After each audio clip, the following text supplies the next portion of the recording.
جب لوگ پلٹ کے آ جاتے ہیں تو 2 فرشتے آتے ہیں، منکر نکیر ان کے نام ہیں، اور وہ اس کو بٹھا دیتے ہیں اور بٹھا کر کے اس سے 3 سوال پوچھتے ہیں۔ پہلا سوال یہ ہوتا ہے من ربک، تیرا رب کون ہے؟ اب کوئی مانے یا نہ مانے، رب تو سب کا اللہ ہی ہے۔ اگر کوئی انکار بھی کرے تو اس کے باوجود اس کا رب کون ہے؟ اس کا رب اللہ ہے۔ تو دنیا کے اوپر کوئی اقرار کرے یا انکار کرے، لیکن نفس الامر میں، حقیقت میں اس کا رب اللہ ہی ہے۔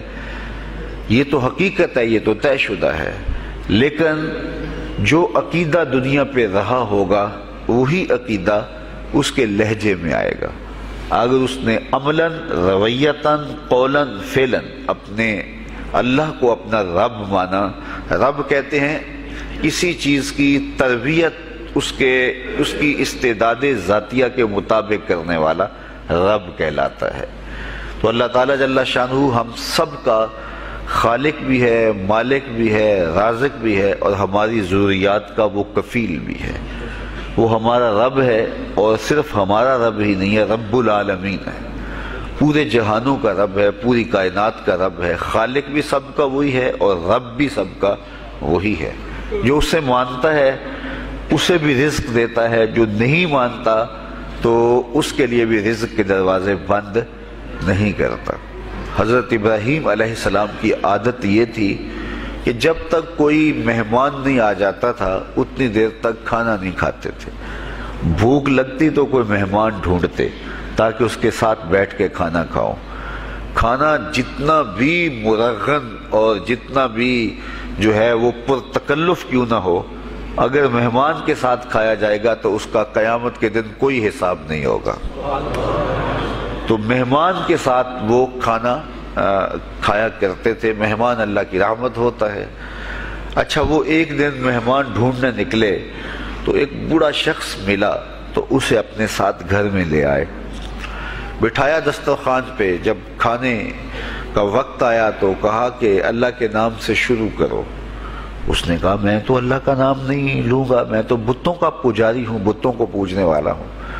حضرت ابراہیم علیہ السلام نے کہا کہ تیرے ساتھ میرا تعلق کوئی کاروباری، کوئی ذاتی، کوئی اور تو ہے نہیں، میں رب کے لیے ہی تو تجھے کھلا رہا ہوں، اور اگر تو رب کا نام ہی نہیں لے گا تو پھر میرا تیرا رشتہ کیا باقی بچتا ہے؟ اس نے کہا میں چند لقموں کے لیے اپنے بتوں سے بے وفائی نہیں کر سکتا۔ وہ غالب نے کہا تھا نا کہ وفاداری بشرط استواری اصل ایمان ہے، مرے بت خانے میں تو کعبے میں گاڑو برہمن کو۔ اس نے اپنے انداز میں ایک بات کی تھی کہ وفاداری بڑی چیز ہوتی ہے، تو اس نے بتوں سے وفاداری کا بھرم رکھا۔ اس نے کہا کہ میں چند لقموں کے لیے جو ہے وہ تیرے رب کا نام لوں اور اپنے معبودان کا نام چھوڑ دوں، یہ نہیں ہو سکتا۔ آج تو لوگ چائے کی پیالی پہ دین بیچ رہے ہیں، کیا آج ممبر و محراب فروخت نہیں ہو رہے؟ لیکن اس بوڑھے شخص نے کہا کہ میں چند لقموں کے لیے، چند ٹکڑوں کے لیے میں اپنے بتوں سے بے وفائی نہیں کر سکتا۔ حضرت ابراہیم نے کہا تو اگر بتوں کے ساتھ اتنی محبت رکھتا ہے تو پھر میں بھی رب کے نام کے علاوہ تجھے دینے پہ آمادہ نہیں ہوں۔ وہ دسترخوان سے اٹھ کے چلا گیا۔ وہ چلا گیا تو جبریل امین حاضر خدمت ہوئے، رب کا سلام دیا، اے ابراہیم۔ رب سلام دیتا ہے اور فرماتا ہے تو نے آج میرا ایک بندہ ناراض کر دیا۔ یا اللہ، وہ تیرا بندہ تھا، اس کو تو تیرا نام لینا بھی گوارا نہیں تھا۔ کہا ابراہیم اس کی عمر کتنی ہوگی؟ یا اللہ 80 سال کے قریب ہوگی۔ کہا اتنا عرصہ ہو گیا میں اس کو رزق دے رہا ہوں، تو ایک دن نہیں کھلا سکا۔ اب ابراہیم علیہ السلام اس کو ڈھونڈنے نکلے ہیں۔ وہ کسی پہاڑ پہ چڑھ رہا تھا، دور سے آواز دیو میاں آ جاؤ، کھانا ٹھنڈا ہو رہا ہے۔ اس نے کہا تم تو بڑے سخت تھے، لہجے میں، رویے میں تبدیلی کیسے آ گئی؟ کہا کہ اسی رب کا پیغام آیا ہے کہ مجھے اتنا عرصہ ہوا اسے کھلاتے ہوئے، وہ مجھے نہیں بھی مانتا تھا، پھر بھی میں اس کی ضروریات کو پورا کرتا رہا ہوں، اور تم ایک دن نہیں دے سکے، تو آؤ کھانا ٹھنڈا ہو رہا ہے۔ کہا تیرے رب کا نام نہیں لوں گا۔ کہا نہ لینا. کہا اتنی تبدیلی؟ کہا اسی رب کا سندیس آیا ہے، اسی رب کا پیغام آیا ہے. کہا پھر کھانا بعد میں کھاؤں گا، پہلے اپنے رب کا مجھے غلام بنا لے. تو کوئی مانے اس کو بھی دیتا ہے، کوئی نہ مانے اس کو بھی دیتا ہے، بلکہ دنیا کے اوپر کافروں کو زیادہ دیتا ہے. ایک روایت میں آتا ہے کہ اگر اہل ایمان کی دلجوئی کا لحاظ نہ ہو تو کافروں کے گھروں کی سیڑھیاں سونے اور چاندی کی ہوں، لیکن یہ کہیں گے ہمیں تو مار ہی دیا ہے. اور اقبال نے کہا تھا نا کہ کافر کو دیے حور و قصور اور مومن کے لیے فقط وعدہ حور. تو اس لیے ان کی دلجوئی ہے، ورنہ کافروں کو اتنا دور، چونکہ ان کا حصہ آخرت میں نہیں ہے، ان کا حصہ صرف دنیا ہے. دنیا پہ عیش کریں، دنیا پہ عیش و عشرت کی زندگی گزارے، دنیا ہی دنیا، آخرت میں ان کا کوئی حصہ نہیں. اور مومن کا آخرت میں حصہ ہے. اور دنیا کے اوپر جو تکلیفیں آتی ہیں ان تکلیفوں کا بدلہ اس کو قیامت کے دن دیا جائے گا. بلکہ صحیح حدیث میں آتا ہے کہ جب اہل بلا کو ان پر آنے والی مصیبتوں کا صلہ دیا جائے گا تو لوگ آرزو کریں گے کاش ہمارے بدن کو لوہے کی کینچیوں سے کاٹ دیا ہوتا. اور دنیا کے اوپر ہمیں بھی تکلیفیں، اذیتیں، آلام و مصائب آئے ہوتے. تو مومن جب اللہ کی طرف سے آنے والی کسی تکلیف کو خندہ پیشانی کے ساتھ قبول کرتا ہے اور اس پہ راضی رہتا ہے اور صبر کا دامن ہاتھ سے نہیں چھوڑتا، واویلا نہیں بچاتا، جزا فضا نہیں کرتا، تو اللہ تعالیٰ نے اس کے لیے اجر رکھا ہے. بلکہ رسول کریم نے ارشاد فرمایا مومن کے پاؤں میں جو کانٹا چبھے تو اللہ اس کا بھی مومن کو قیامت کے دن اجر عطا فرمائے. تو مومن کی زندگی جو ہے وہ بڑی خوبصورت زندگی ہے. تو دنیا کے اوپر جو اسے مانتا ہے اللہ اسے بھی عطا کرتا ہے، جو اس کا انکار کرتا ہے اللہ اسے بھی عطا کرتا ہے. اس لیے کہ اس کی شان ہے کہ وہ رب ہے اور وہ سب کا لحاظ کرتا ہے اور سب کی ضروریات کو پورا کرتا ہے. پھر ہر شخص کی ضروریات الگ الگ ہیں. میری ضرورت الگ ہے، آپ کی کوئی اور ضرورت ہوگی، اور سب کی ضرورت کا اس نے لحاظ رکھا ہوا ہے. پھر بہائم کی، چوپایوں کی، حشرات الارض کی، پرندوں کی مختلف ضروریات ہیں. اڑنے والوں پرندوں کی ضروریات الگ ہے، پانی کے جانوروں کی ضروریات الگ ہیں، اس طرح حشرات الارض کی ضروریات الگ ہیں اور درندوں کی ضروریات الگ ہیں. یہاں تو ہم ایک آدھ کلو گوشت ہو تو گھر کے سارے افراد اس سے گزارا کر لیتے ہیں، لیکن شیر کو اور چیتے کو جو ہے وہ منوں کے حساب سے روزانہ چاہیے. رب ان کو روزانہ فراہم کرتا ہے. یہ پنساری کے پاس جائیں، اگر آپ کو ڈاکٹر یا حکیم لکھ دے کہ یہ آپ کو خالص سچے موتی چاہیے، اس کی کوئی چیز آپ کو بنا کے دیں گے تو آپ ہزاروں لاکھوں روپے خرچ کرتے ہیں، پھر بھی بعض کا اعتماد نہیں ہوتا کہ یہ بالکل 1 نمبر ہے یا 2 نمبر. تو رتی ماشی اور تولوں کے اندر آپ ان کو خریدتے ہیں اور وہ بھی آپ کو گمان ہوتا ہے کہ پتہ نہیں خالص ہیں یا ناخالص. لیکن دنیا کے اوپر لاکھوں کروڑوں پرندے پائے جاتے ہیں، جانور پائے جاتے ہیں، ہنس، اور وہ کھاتا ہی سچے موتی ہے. صبح کو بھی، شام کو بھی، دوپہر کو بھی اللہ سب کو پیٹ بھر کے کھانے کے لیے عطا فرماتا ہے. تو جس کی جو ضرورت ہے وہ رب ہے، اس ضرورت کو پورا کرتا ہے. تو ہم اگر اللہ تعالیٰ کو رب مان لیں حقیقی معنوں کے اندر تو ہماری زندگی کی پریشانیاں، ہماری زندگی کے دکھ مٹ جاتے ہیں. مصیبتیں اس وقت آتی ہیں اور اس وقت پریشانی لگی رہتی ہے، دھڑکا لگا رہتا ہے کہ جب انسان جو ہے وہ سمجھتا ہے کہ میں ہی جو ہے وہ کچھ کرنے والا ہوں. وَمَا مِن دَابَّةٍ فِي الْأَرْضِ إِلَّا عَلَى اللَّهِ رِزْقُهَا، زمین پر چلنے والی، رینگنے والی کوئی چیز نہیں جس کا رزق اللہ کے ذمہ کرم پہ نہ ہو. تو جب انسان اس عقیدے کو اپنی روح میں، اپنے باطن میں اتار لیتا ہے تو پھر اس کی زندگی سوکھی ہو جاتی ہے کہ وہ میرا خالق بھی ہے اور وہ میرا رب بھی ہے. اور یہ یقین انسان کی زندگی کے اندر اعتماد، روشنیاں اور توکل بھر دیتا ہے. بلکہ ایک حدیث میں آیا کہ جس طرح توکل کرنے کا حق ہے اگر وہ تم ادا کرو تو اللہ تمہیں ایسے رزق عطا فرمائے جس طرح پرندوں کو عطا فرماتا ہے. وہ جب صبح نکلتے ہیں تو ان کے پیٹ خالی ہوتے ہیں اور انہیں پتہ نہیں ہوتا کہ کہاں سے رزق مل رہا ہے. اور جب وہ شام کو آتے ہیں تو ان کا پیٹ بھرا ہوا ہوتا ہے. بند توکل پنچھی اڑ دے خرچ نہ پلے زیرا ہو. سلطان باہو فرماتے ہیں کہ انہیں کوئی نہیں پتا ہوتا کہ فلاں جگہ پہ جانا ہے، لیکن کبھی ایسا نہیں ہوا کہ وہ بھوک سے مر گئے ہوں اور انہیں کچھ ملا نہ ہو، تو وہ خالی پیٹ کبھی نہیں آتے. وہ اللہ تعالیٰ ان کو رزق نصیب فرماتا ہے، وہ سب کا رب ہے. تو اگر ہم اپنے رویے سے، اپنے عمل سے، اپنے عقیدے سے واقعی اللہ کو رب مانتے ہیں، تو پھر قبر میں جب سوال ہوگا من ربوں کا، تیرا رب کون ہے، تو پھر کبھی بھی جواب دیتے جھجک محسوس نہیں ہوگی. بندہ عرض کرے گا رب اللہ، میرا رب اللہ ہے اور میں اسی کو اپنا رب مانتا ہوں. میری ضروریات کی کفالت بھی اسی کے ذمہ کرم پہ، اور میرا تیقن، میرا یقین کہ وہ میرا رب ہے. یہ پہلا سوال ہوگا. دوسرا سوال قبر میں ہوگا، اور وہ یہ ہوگا کہ ما دینوں کا، تیرا دین کون سا ہے. مختلف ادیان دنیا کے اوپر موجود ہیں، لیکن اسلام کے بعد اب کسی اور دین کو قبول نہیں کیا جائے گا. ارشاد فرمایا کہ اللہ تعالیٰ اسلام کے علاوہ کسی اور دین کو قبول نہیں کرے گا. تو یہ اگر میں اپنے عمل سے، اپنے رویے سے، اپنے طرز زندگی سے، اپنے انداز معاشرت سے اسلام کو اپنے اوپر غالب کر لیا، تو پھر قبر میں جواب دیتے ہوئے کوئی جھجک محسوس نہیں ہوگی. بندہ عرض کرے گا کہ دینی الاسلام، میرا دین اسلام ہے، میرا طرز زندگی، میرا انداز معاشرت، میرا سبھی کچھ اسلام کی مطابقت میں تھا، اور میں اسی کو اپنا دین مانتا ہوں. صرف زبان سے نہیں، اپنے رویے سے بھی، اپنے طرز زندگی سے بھی، اپنے انداز معاشرت سے بھی.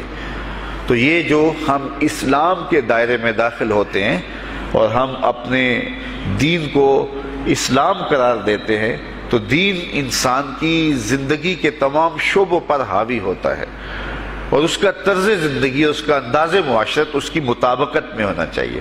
تو قبر میں یہ سوال پوچھا جائے گا کہ تیرا دین کیا ہے. باوجود کہ اللہ تعالیٰ جل شانہ کو پتہ ہے کہ اس کا دین کیا تھا، اللہ کو پتہ ہے کہ یہ کس کو رب مانتا تھا، لیکن قبر میں یہ سارا سلسلہ ہوگا. اور صحیح احادیث کے اندر ان سوالوں کا تذکر آیا ہے کہ یہ سوال پوچھے جائیں گے کہ تیرا دین کیا ہے. اب اس نے اگر اپنا طرز زندگی، اپنا انداز معاشرت اسلام کی مطابقت میں رکھا ہوگا، اور دین کو اس نے دین سمجھا ہوگا، اسلام کو ہی اپنا دین عملاً، رویتاً، ہر خوشی غمی کے موقع پہ اس نے اسلام کو ہی ترجیح دی ہوگی، تو پھر اس کو کوئی جھجک نہیں ہوگی جواب دیتے ہوئے کہ میرا دین اسلام ہے. میرے شب و روز، میری زندگی کے نشیب و فراز، میری زندگی کی کا گوشہ جو ہے وہ اسلام کی مطابقت میں گزرتا تھا. تو پھر وہ سیدھا سیدھا جواب دے گا دینی الاسلام. اس لیے ہمیں اس سوال کی تیاری بھی کرنی چاہیے کہ ہماری نجی زندگی ہو یا ہماری اجتماعی زندگی ہو، ہماری گھریلو زندگی ہو یا ہماری معاشرتی زندگی ہو، ہماری ذاتی زندگی ہو یا ہماری سیاسی زندگی ہو، ہماری جس طرح کی بھی زندگی کے جو بھی شعبہ جات ہیں، سب میں ہم دین کو غالب کریں. ہم صرف مسلح کے مسلمان نہ بنیں کہ 5 نمازیں پڑھ لیں اور ہم کہتے ہیں مسلمان ہیں، روزے رکھ لیے، تراویح پڑھ لی اور ہم نے جو ہے وہ زکوٰۃ دے دی اور حج کر لیا، تو اس سے ہم مطمئن ہو گئے کہ ہم مسلمان ہیں. اسلام ایک مکمل اور اکمل اور کامل ضابطہ حیات ہے. اپنے ماننے والوں کو زندگی گزارنے کا پورا اسلوب اور مکمل کامل رہنمائی دیتا ہے. ہم نے ہمسایوں کے ساتھ سلوک کیسے کرنا ہے، یہ ہمیں اسلام بتاتا ہے. ہم نے بیوی کے ساتھ سلوک کیا کرنا ہے، یہ ہمیں اسلام بتاتا ہے. اولاد کی تربیت کیسے کرنی ہے، اسلام کی واضح تعلیمات ہیں. ہم نے سفر کرنا ہے تو انداز سفر کیا ہونا چاہیے، اسلام نے ہمیں بتایا. کاروبار کرنا ہے تو ہم جو ہے وہ کیا کاروبار کو مارکیٹ سے سیکھیں گے یا اللہ اور اس کے رسول سے سیکھیں گے، تو ہمیں اللہ اور اس کے رسول نے واضح 2 ٹوک اور سیدھے سیدھے احکام دیے ہیں کہ تم جب کاروبار کرو تو تم جو ہے وہ اس انداز کے ساتھ کاروبار کرو، کم نہیں تولنا، کم نہیں ناپنا، جھوٹی قسم نہیں کھانی، سود نہیں لینا. تو یہ ساری چیزیں، ملاوٹ نہیں کرنا، ایک ایک چیز جو ہے وہ اسلام نے ہمیں فراہم کی ہوئی ہے.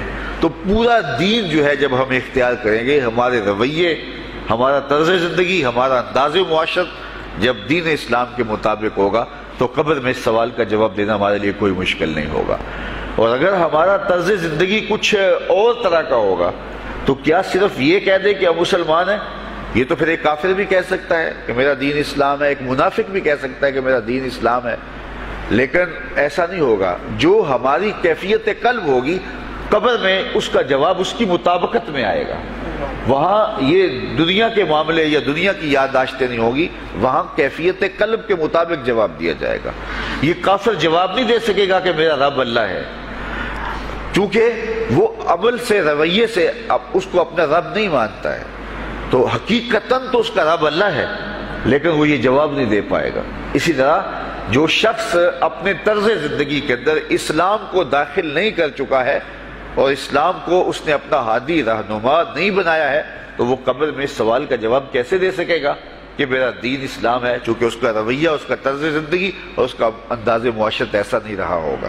اس لیے ہمیں اپنی زندگی کے شب و روز کو اسلامی تعلیمات کے سانچے میں مکمل اور کامل طور پر ڈھالنا ہوگا، تاکہ جب قبر میں سوال ہو تو ہم جواب دے سکیں کہ ہمارا دین اسلام ہے۔ تیسرا سوال جس پہ فیصلہ ہو جائے گا، اور اس کے بعد قبر میں یا جنت کا دروازہ کھول دیا جائے گا یا جہنم کی کھڑکی کھول دی جائے گی، وہ سوال تیسرا کیا ہوگا؟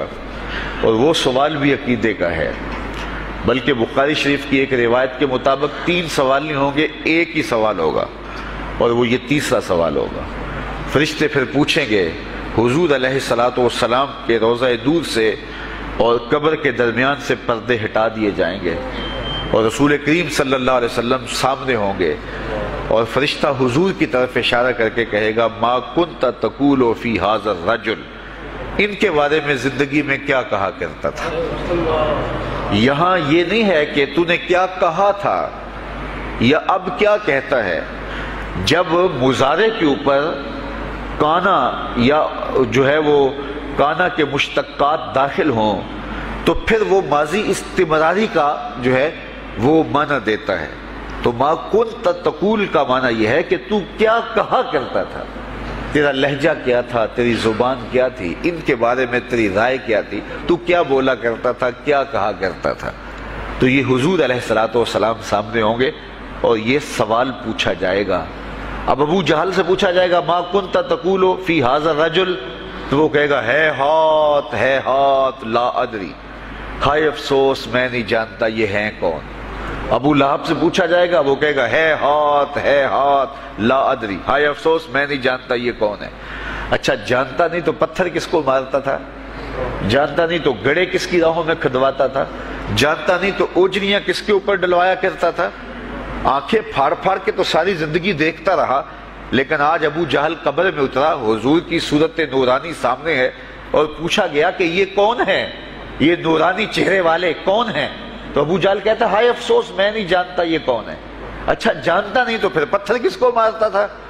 اللہ اکبر۔ اور 14 صدیاں گزرنے کے بعد ایک مومن لحد میں اترتا ہے اور پردے ہٹا دیے جاتے ہیں، اور منکر نکیر سوال کرتے ہیں عامر چیمہ بتا یہ کون ہے؟ وہ کہتا ہے پیچھے ہٹو، پہلے پائے ناز کو بوسہ تو کر لینے دو، میں تو مر کے پہنچا ہوں یہاں اس دل ربا کے واسطے، یہ تو میرے بخت جاگے کہ وہ میری قبر میں آئے۔ وہ کسی شاعر نے کہا نا کہ آئے وہ میرے مزار پہ گھونگھٹ اتار کے، آئے وہ میرے مزار پہ گھونگھٹ اتار کے، مجھ سے تو نصیب اچھے ہوئے میرے مزار کے، یہ تو بخت سور گئے کہ وہ میری قبر میں آئے۔ شیخ عبدالحق محدث دہلوی علیہ رحمہ لکھتے ہیں کہ جب سے یہ سنا ہے کہ قبر میں حضور آئیں گے، پتہ نہیں موت کہاں مر گئی ہے، جی چاہتا ہے زندہ ہی قبر میں چلے جائیں۔ تو وہ کہے گا پہلے مجھے پائے ناز کو بوسہ تو کر لینے دو، میں تو زندگی کے بھر میں انتظار ان کا کرتا رہا، اور ان کے بارے میں پوچھ رہے ہو یہ کون ہے؟ ساری زندگی پیر مہر علی شاہ نقشہ بتاتے رہے، مکھ چند بدر شاہ شانی ہے، متھے چمک دی لاٹ نورانی ہے، کالی زلف تے اکھ مستانی ہے، مخمور رکھی ہیں مد بھریاں۔ تو وہ فوراً جواب دیتا ہے یہ تو وہی میرے آقا و مولا ہیں جن کے لیے ساری زندگی تڑپتا رہا اور ان کی زیارت کی آرزوئیں اور تمنائیں کرتا رہا۔ اچھا ابو جہل ساری زندگی دیکھتا رہا، تو وہ تو جواب نہیں دے پائے گا، وہ کہتا ہائے افسوس میں نہیں پہچانتا یہ کون ہے، ہاتھ لا ادری، مجھے نہیں پتا۔ اور 14 صدیاں گزرنے کے بعد ایک مومن لحد میں اترتا ہے تو وہ فوراً کہتا ہے یہ تو وہی ہیں جن کے لیے زندگی گزار آیا ہوں۔ تو جس نے دیکھا تھا وہ پہچان نہیں سکتا، اور صدیوں بعد جو دنیا کے اوپر آیا وہ فوراً پہچان بھی رہا ہے اور پائے ناز کو بوسے بھی کر رہا ہے، تو پھر اس کا کیا جواب ہوگا؟ تو اس کا جواب علامہ اقبال علیہ رحمہ نے دیا۔ وہ کہتے ہیں قبر میں یہ جو آنکھیں ہیں ان میں تو مٹی پڑی ہوگی، یہ تو بند ہوگی، دل کی آنکھیں کھلی ہوں گی۔ ابو جہل نے ان آنکھوں سے دیکھا تھا، یہ آنکھیں تو اب کھلی نہیں ہیں، تو ان سے وہ کیسے پہچانے گا؟ اور دل کی آنکھوں نے حضور کو دیکھا ہی نہیں تھا۔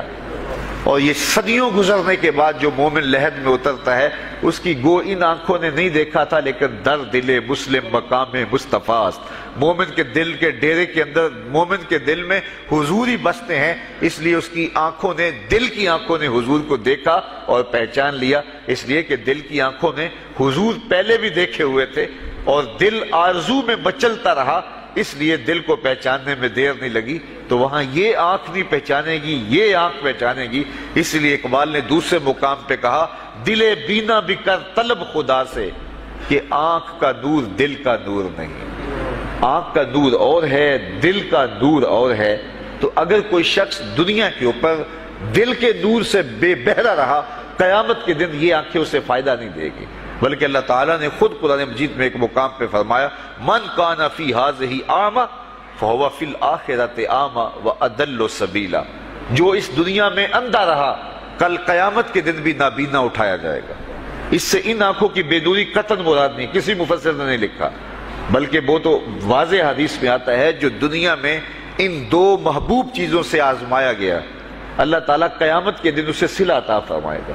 یہ جو دنیا کے اوپر نابینا ہوتے ہیں، نابینا ہو جاتے ہیں یا پیدائشی نابینا ہوتے ہیں، تو یہ دنیا کی لذتوں سے اور دنیا کے نفعوں سے لطف اندوز نہیں ہو پاتے۔ یہ بہت بڑی آزمائش ہے، جہان اندھیر ہوتا ہے ان کے لیے، لیکن قیامت کے دن اللہ تعالیٰ اس کا بہتر صلہ ان کو عطا فرمائے گا جو دو ان محبوب چیزوں سے آزمایا گیا۔ تو اگر وہ دنیا پہ اندھا تھا اور حقیقی طور پہ، اور قیامت کے دن بھی اندھا اٹھایا جائے گا، یہ تو پھر مناسب نہیں ہوگا۔ تو یہ جو قرآن نے کہا جو دنیا میں اندھا رہا وہ قیامت میں بھی اندھا اٹھایا جائے گا، تو اس سے ان آنکھوں کی بے نوری قطعاً مراد نہیں ہے، اس سے دل کی بے نوری مراد ہے۔ تو دل اگر بینا ہوا، دل اگر روشن ہوا، تو پھر قبر کے اندر بھی دل دے دیوے دی روشنائی جاوے وچ زمینہ، تو پھر وہ معرفت رسول کا سبب ہوگا دل کا اجالا، اور پھر حشر کے اندر بھی جو ہے وہ دل کی آنکھیں روشن ہوں گی۔ تو جس نے اپنے قلب کو نور معرفت سے، نور ایمان سے اور نور محبت سے منور نہیں کیا ہے، تو وہ قبر کے اندر، حشر کے اندر نابینا ہی اٹھایا جائے گا، اور یہ قرآن کی صریح نص ہے۔ تو اب ابو جہل نے ان آنکھوں سے دیکھا ہے، لیکن جب سوال ہوتا ہے بتاؤ یہ کون ہے، تو وہ کہتے ہیں ہے ہاتھ لا ادری، افسوس میں نہیں جانتا۔